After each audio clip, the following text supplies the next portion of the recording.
ಆನೇಕಲ್ ಪ್ರವಾಸಿ ಮಂದಿರದಲ್ಲಿ ಕರ್ನಾಟಕ ರಿಪಬ್ಲಿಕನ್ ಸೇನೆ ವತಿಯಿಂದ ಬುದ್ಧ ಜಯಂತಿ ಕಾರ್ಯಕ್ರಮವನ್ನು ಅದ್ದೂರಿಯಾಗಿ ಆಚರಿಸಲಾಯಿತು. ಇದೇ ಸಂದರ್ಭದಲ್ಲಿ ಕರ್ನಾಟಕ ರಿಪಬ್ಲಿಕನ್ ಸೇನೆಯ ಪದಾಧಿಕಾರಿಗಳು ಬುದ್ಧ ಹಾಗೂ ಡಾಕ್ಟರ್ ಬಿ.ಆರ್. ಅಂಬೇಡ್ಕರ್ ಅವರ ಭಾವಚಿತ್ರಕ್ಕೆ ಪುಷ್ಪನಮನ ಸಲ್ಲಿಸಿದರು. ಕಾರ್ಯಕ್ರಮದ ಅಧ್ಯಕ್ಷತೆಯನ್ನು ವಹಿಸಿದ ಕರ್ನಾಟಕ ರಿಪಬ್ಲಿಕನ್ ಸೇನೆಯ ರಾಜ್ಯಾಧ್ಯಕ್ಷರಾದ ಪ್ರಜ್ವಲ್ ಜಿಗಣಿ ಶಂಕರ್ ಅವರು ಮಾತನಾಡಿ, ಪ್ರಪಂಚಕ್ಕೆ ಶಾಂತಿ, ಅಹಿಂಸೆ ಮಾರ್ಗವನ್ನು ತೋರಿಸಿದವರು ಬುದ್ಧರು. ಆಸೆಯೇ ದುಃಖಕ್ಕೆ ಮೂಲ ಎಂದು ಜಗತ್ತಿಗೆ ಸಾರಿ ಸನ್ಮಾರ್ಗದಲ್ಲಿ ನಡೆಯುವಂತೆ ಸಲಹೆ ನೀಡಿದ ಮಹಾನ್ ಪುರುಷ ಬುದ್ಧರು. ಇನ್ನು ಬುದ್ಧರ ಆದರ್ಶಗಳನ್ನು ಪ್ರತಿಯೊಬ್ಬರೂ ಸಹ ತಮ್ಮ ಜೀವನದಲ್ಲಿ ಮೈಗೂಡಿಸಿಕೊಳ್ಳಬೇಕು, ಅವರ ಹಾಕಿಕೊಟ್ಟ ಮಾರ್ಗದಲ್ಲಿ ಸಾಗೋಣ ಎಂದು ಮನವಿ ಮಾಡಿದರು. ಕಾರ್ಯಕ್ರಮದಲ್ಲಿ ಕರ್ನಾಟಕ ರಿಪಬ್ಲಿಕನ್ ಸೇನೆಯ ಪದಾಧಿಕಾರಿಗಳಾದ Hompalaghatta Ravi, Doddahagade Yallappa, Hebgodi Muniraju, Medahalli R Murali, BN Yallappa, HR Puneeth, Ahmed Ali, Shabir, DM Nagesh ಮೊದಲಾದವರು ಭಾಗವಹಿಸಿದರು. ಜೈ ಭೀಮ್.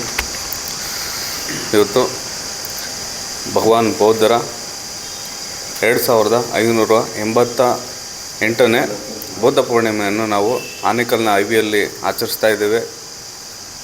ಪ್ರಪಂಚಕ್ಕೆ ಶಾಂತಿಯ ಸಂದೇಶವನ್ನು ನೀಡಿ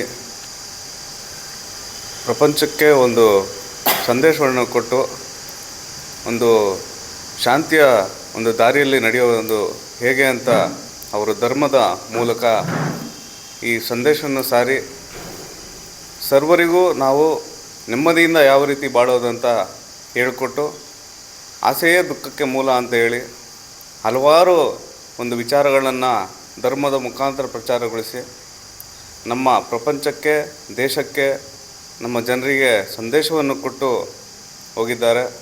ಅದೇ ಮಾರ್ಗದಲ್ಲಿ ಬಾಬಾ ಸಾಹೇಬರು 70 ವರ್ಷಗಳ ಹಿಂದೆ ಅವರೂ ಸಹ ಬೌದ್ಧರ ಮಾರ್ಗವನ್ನು ಹಿಡಿದು ಮಹಾನ್ ಬೋಧಿಸತ್ವ ಅಂತ ಒಂದು ಹೆಸರು ತಗೊಂಡು ನಮ್ಮ ಜನರಿಗೆ ಒಂದು ಸಂದೇಶ ಕೊಟ್ಟಿದ್ದಾರೆ. ಅದೇ ಒಂದು ಮಾರ್ಗದಲ್ಲಿ ನಾವೆಲ್ಲರೂ ಸಾಗಬೇಕಂತ ಹೇಳಿ ಭಗವಾನ್ ಬೌದ್ಧರಿಗೆ ನಾವು ನಮನಗಳನ್ನು ಸಲ್ಲಿಸ್ತೇವೆ. ಈ ಒಂದು ಸಂಘಟನೆಯ ಮುಖಾಂತರ ಆದಷ್ಟು ನಾವು ಬಾಬಾ ಸಾಹೇಬರು ಮತ್ತು ಬೌದ್ಧರ ಒಂದು ಸಂದೇಶವನ್ನು ಜನರಿಗೆ ಸಾರುವಂಥ ಕೆಲಸ ಮಾಡ್ತಾ ಇರ್ತೀವಿ. ಅದಕ್ಕಾಗಿ ನಮ್ಮೆಲ್ಲರಿಗೆ ನಾವು ಜೈ ಭೀಮ್ ತಿಳಿಸಿ ಈ ದಿನ ವಿಶ್ವಕ್ಕೆ ಶಾಂತಿಯ ಸಂದೇಶವನ್ನು ಸಾರಿದಂಥ ಭಗವಾನ್ ಬುದ್ಧ ಪೂರ್ಣಿಮೆಯ ಶುಭಾಶಯಗಳನ್ನು ತಿಳಿಸ್ತಾ, ಭಗವಾನ್ ಬುದ್ಧರಾಗಕ್ಕೆ ಮೊದಲು ಒಬ್ಬರು ರಾಜರ ಮಗ ಮಹಾವೀರ್. ಇವರು ಆ ಸಮಾಜದಲ್ಲಿ ನಡೀತಕ್ಕಂಥ ದೌರ್ಜನ್ಯ, ಅಸಮತೋಲನ, ಅಸಹ್ಯ ಇವುಗಳನ್ನೆಲ್ಲ ಧಿಕ್ಕರಿಸಬೇಕು, ಸಮಾಜಕ್ಕೆ ಮುಕ್ತಿ ಮಾರ್ಗವನ್ನು ತೋರಬೇಕು ಅಂಥೇಳಿ ಅರಮನೆಯನ್ನು ತೊರೆದು ಭಿಕ್ಷಾಟನೆಗೆ ಇಳಿದು ಮನೆ ಮನೆ ಭಿಕ್ಷೆ ಬೇಡ್ತಾ ಜೀವನವನ್ನು ನಡೆಸ್ತಾ ಒಂದು ಅರಳಿ ಮರದ ಕೆಳಗಡೆ ತಪಸ್ಸನ್ನುಗೊಂಡು ಅವರು ಐಕ್ಯರಾಗ್ತಾರೆ. ಅವರು ಬರೆದಂಥ ಧಮ್ಮ, ಅದರಲ್ಲಿ ವಿಶ್ವಕ್ಕೆ ಶಾಂತಿಯನ್ನು ಸಾರುವಂಥ ಭಾಳಷ್ಟು ಸಾರಾಂಶಗಳನ್ನು ಆ ಧಮ್ಮದಲ್ಲಿ ಕೊಟ್ಟಿದ್ದಾರೆ. ದ್ವೇಷ, ಅಸೂಯೆ, ಇವುಗಳಿಂದ ನಾವೇನು ಸಾಧಿಸೋಕ್ಕಾಗಲ್ಲ. ಶಾಂತಿ, ಪ್ರೀತಿ, ಸಹಬಾಳ್ವೆ, ಸೋದರತ್ವದಿಂದ ನಾವು ಮನುಷ್ಯನನ್ನು ಗೆಲ್ಲಬೇಕೇ ವಿನಃ ನಾವು ವೈರುಧ್ಯಗಳನ್ನು ಅಳವಡಿಸ್ಕೊಂಡು ಸಮಾಜದಲ್ಲಿ ಶಾಂತಿಯನ್ನು ಕದಡೋದ್ರಿಂದ ನಮಗೂ ಸಹ ಶಾಂತಿಯನ್ನು ಸಿಗಲ್ಲ ಅನ್ನೋ ಒಂದು ಸಂದೇಶವನ್ನು ಭಗವಾನ್ ಬುದ್ಧರು ಕೊಟ್ಟಿದ್ದಾರೆ. ಭಗವಾನ್ ಬುದ್ಧರ ತತ್ವಗಳನ್ನು ಅನುಸರಿಸಿದರೆ ಶಾಂತಿ. ಭಗವಾನ್ ಬುದ್ಧರ ತತ್ವಗಳನ್ನು ಅನುಸರಿಸದೇ ಹೋದರೆ ಯುದ್ಧದಿಂದ ಸರ್ವನಾಶ. ಭಗವಾನ್ ಬುದ್ಧರ ತತ್ವಗಳನ್ನು ಅನುಸರಿಸಿದರೆ ಶಾಂತಿ, ಸುವ್ಯವಸ್ಥೆಯನ್ನು ನಾವು ಕಾಣ್ಬೋದು ಅನ್ನೋದನ್ನು ಭಗವಾನ್ ಬುದ್ಧರು ತೋರಿಸ್ಕೊಟ್ಟಿದ್ದಾರೆ, ಧಮ್ಮದಲ್ಲಿ ಅಳವಡಿಸ್ಕೊಟ್ಟಿದ್ದಾರೆ. ನಾವೆಲ್ಲರೂ ಭಗವಾನ್ ಬುದ್ಧರ ಅನುಯಾಯಿಗಳಾಗೋಣ. ಈ ಜಗತ್ತಿಗೆ ಶಾಂತಿ, ಸಹೋದರತ್ವ, ಸಹಬಾಳ್ವೆಯನ್ನು ನಾವು ಪಸರಿಸೋಣ, ಅದನ್ನು ಮೈಗೂಡಿಸ್ಕೊಳ್ಳೋಣ. ಎಲ್ಲ ಯುವ ಮಿತ್ರರು ವಿದ್ಯಾವಂತರಾಗೋದ್ರ ಜೊತೆಗೆ ಭಗವಾನ್ ಬುದ್ಧರ ತತ್ವಗಳನ್ನು ಅಳವಡಿಸ್ಕೊಂಡು ಸೋದರತ್ವವನ್ನು ಬೆಳೆಸೋಣ ಅಂತೇಳ್ತಾ ಈ ಒಂದು ಸಂದರ್ಭದಲ್ಲಿ ಮತ್ತೊಮ್ಮೆ ಬುದ್ಧ ಪೂರ್ಣಿಮೆಯ ಶುಭಾಶಯಗಳನ್ನು ಕೋರ್ತೇನೆ. ನಮ್ಮ ಮನುಷ್ಯನಿಗೆ ಸಾವಿರಾರು ತೊಂದರೆಗಳುಂಟು. ಅದು ತಾಳ್ಮೆಯಿಂದ ಇರಬೇಕು ಅಂತ ತಿಳಿಸಿಕೊಂಡಾಗ ಭಗವಾನ್ ಬುದ್ಧವರ ಜನ್ಮದಿನೋತ್ಸವ ಅಂಗವಾಗಿ ಎಲ್ಲರಿಗೂ ಶುಭ ಅಂತ ಹೇಳುತ್ತಾ ನಮ್ಮ ಕರ್ನಾಟಕ ರಿಪಬ್ಲಿಕ್ ಸೇನೆಯ ಎಲ್ಲ ಪದಾಧಿಕಾರಿಗಳು ಎಲ್ಲ ಸಂಘಟನೆಯಿಂದ ತಿಳಿಸುತ್ತಾ ಡಾಕ್ಟರ್ BR ಅಂಬೇಡ್ಕರ್ ಅವರ ಹೇಳಿದಂಥ ತಾಳ್ಮೆಯಿಂದ ಮನುಷ್ಯನಿಗೆ ಸಮಸ್ಯೆಗಳು ಸಾವಿರಾರು, ಆದರೆ ತಾಳ್ಮೆ ಒಂದೇ ಪರಿಹಾರ ಅಂತ ತಿಳಿಸಿಕೊಟ್ಟಂಥ ಭಗವಾನ್ ಬುದ್ಧವರ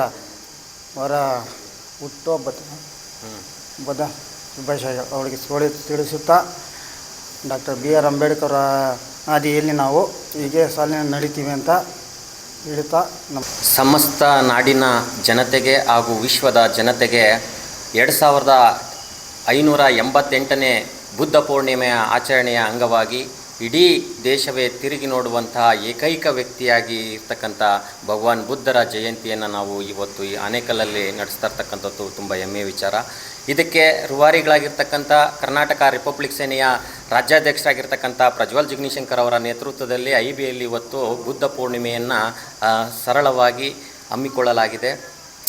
ಈ ವಿಚಾರ ಏನಪ್ಪ ಅಂದರೆ, ವಿಶ್ವದ 7ನೇ ಬುದ್ಧಿಜೀವಿಯಾಗಿ ಹೊರಹೊಮ್ಮಿರ್ತಕ್ಕಂಥ ಭಗವಾನ್ ಬುದ್ಧರ ಆಶಯಗಳು ಹಾಗೂ ಅವರ ಒಂದು ಶಕ್ತಿ, ಅವರ ತಾಳ್ಮೆ, ಅವರ ವಿಚಾರ, ಅವರ ಧಮ್ಮ ದೀಕ್ಷೆಯನ್ನು ಬಾಬಾ ಸಾಹೇಬ್ ಅಂಬೇಡ್ಕರ್ ಅವರು 10 ಲಕ್ಷ ಜನರನ್ನು ಬುದ್ಧಿಸಮ್ಗೆ ಧರ್ಮದೀಪಕ್ಕೆ ಸಾಕಾರ ಕೊಟ್ಟು ಅವ್ರನ್ನ ಇಡೀ ದೇಶದಾದ್ಯಂತ ಧಮ್ಮ ದೀಪೋತ್ಸವಗಳಿಗೆ ಮೆರುಗನ್ನು ಕೊಟ್ಟಂತಹ ಭಗವಾನ್ ಬುದ್ಧರ ಹಾದಿಯಲ್ಲಿ ನಡೀರಿ ಅಂತ ಹೇಳ್ತಾ ಬಾಬಾ ಸಾಹೇಬ್ ಅಂಬೇಡ್ಕರ್ ನಮಗೆ ಸಂದೇಶವನ್ನು ಸಾರಿದ್ದಾರೆ.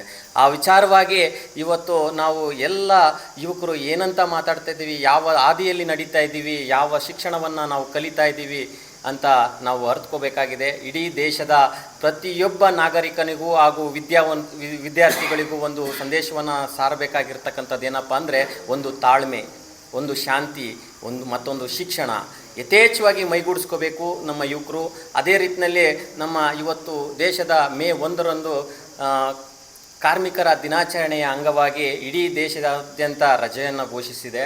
ಆದರೆ ಈ ಒಂದು ಕಾರ್ಯಕ್ರಮಗಳಲ್ಲಿ ನಮ್ಮ ಕಾರ್ಮಿಕರಿಗೆ ಒದಗಿಸಿರುವಂಥ ಸೌಲಭ್ಯಗಳನ್ನು ಬಾಬಾ ಸಾಹೇಬ್ ಅಂಬೇಡ್ಕರ್ ಅವರು ತಮ್ಮ ಸಂವಿಧಾನದಡಿಯಲ್ಲಿ ಎಲ್ಲವನ್ನ ಬರೆದು ಇವತ್ತು ಸ್ವತಂತ್ರರಾಗಿ ಕಾರ್ಮಿಕರು ದುಡಿಯುವ ಶಕ್ತಿಯನ್ನು ಕೊಟ್ಟಿರ್ತಕ್ಕಂಥದ್ದು ನಮ್ಮ ಬಾಬಾ ಸಾಹೇಬ್ ಅಂಬೇಡ್ಕರ್ ಅವರಂತ ಹೇಳ್ತಾ, ಇನ್ನು ಮುಂದಿನ ದಿನಗಳಲ್ಲಿ ಇದೇ ರೀತಿ ಪ್ರತಿಯೊಂದು ಹಳ್ಳಿಗೂ ಸಾರುತ್ತಾ ಧಮ್ಮದೀಪವನ್ನು ಹಿಡಿಯುತ್ತಾ ಬುದ್ಧನ ಅನುಯಾಯಿಗಳಾಗ್ತಾ ಕರ್ನಾಟಕ ರಿಪಬ್ಲಿಕ್ ಸೇನೆ ವತಿಯಿಂದ ಹಳ್ಳಿಯು ಸಂಘಟನೆಯನ್ನು ಮಾಡ್ತಾ ಮುನ್ನಡೀತೀವಿ ಅಂತ ಹೇಳ್ತಾ ಜೈ ಭೀಮ್. ನಾನು ಮಾತು ಮುಗಿಸ್ತೀನಿ. ಇವತ್ತಿನ ದಿನ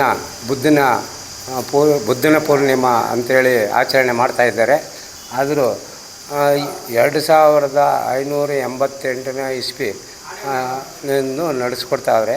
ಆದರೆ ನಮ್ಮ ಸಂಘದ ಪದಾಧಿಕಾರಿಗಳು ಎಲ್ಲರೂ ಸೇರಿ ನಮ್ಮ ಪ್ರಜ್ವಲ್ ಜಿಗ್ನಿಶಂಕರ್ ಅವರ ನೇತೃತ್ವದಲ್ಲಿ ಈ ಸರಳವಾಗಿ ಈ ಜಯಂತಿಯನ್ನು ನಡೆಸ್ಕೊಟ್ಟಿದ್ದಾರೆ. ಮುಂದಿನ ಕಾಲಕ್ಕೂ ಹಿಂಗೆ ನಡೆಸ್ಕೊಂಡು ಹೋಗಬೇಕು. ಅಂಬೇಡ್ಕರು ಬುದ್ಧರ ಯಾವಾಗ ಇಬ್ಬರು ಒಂದಾದರೂ ಕಾಲದ ನಿಂಕ ಅವ್ರು ಏನೇನು ಹೇಳ್ಕೊಂಡು ಬಂದವರ ಅದನ್ನು ನಾವು ನಡವಳಿಕೆಯಿಂದ ನಡ್ಕೊಂಡು ಹೋಗಬೇಕು. ಸಂಘ ಸಮಿತಿಗಳು ಎಲ್ಲರೂ ಅಷ್ಟೇ, ಅವ್ರು ಏನು ಹೇಳಿದಾರೋ ಅದು ಪ್ರಕಾರವಾಗಿ ನಾವು ಬುದ್ಧನ ಇದನ್ನು ನಡೆಸ್ಕೊಂಡು ಹೋಗಬೇಕು ಅಂತೇಳಿ ನಾನು ಮನವಿ ಮಾಡ್ತಾಯಿದ್ದೀನಿ. ಜಯಂತ್ಯೋತ್ಸವವನ್ನು ನಾವು ಕರ್ನಾಟಕ ರಿಪಬ್ಲಿಕ್ ಸೇನೆ ವತಿಯಿಂದ ನಮ್ಮ ದಿವಂಗತ ಜಿಗ್ನಿಶಂಕರ್ ಸಾಹೇಬ್ರ ಆಶೀರ್ವಾದದೊಂದಿಗೆ ಆನೇಕಲ್ IBನಲ್ಲಿ ಸಾಂಕೇತವಾಗಿ ನಮ್ಮ ಪ್ರಜ್ವಲ್ ಜಿಗ್ನಿಶಂಕರ್ ಸಾಹೇಬ್ರ ನೇತೃತ್ವದಲ್ಲಿ ಸಾಂಕೇತವಾಗಿ ಹಮ್ಮಿಕೊಳ್ಳಲಾಗಿದೆ. ಎಲ್ರಿಗೂ ಜೈ ಭೀಮ್.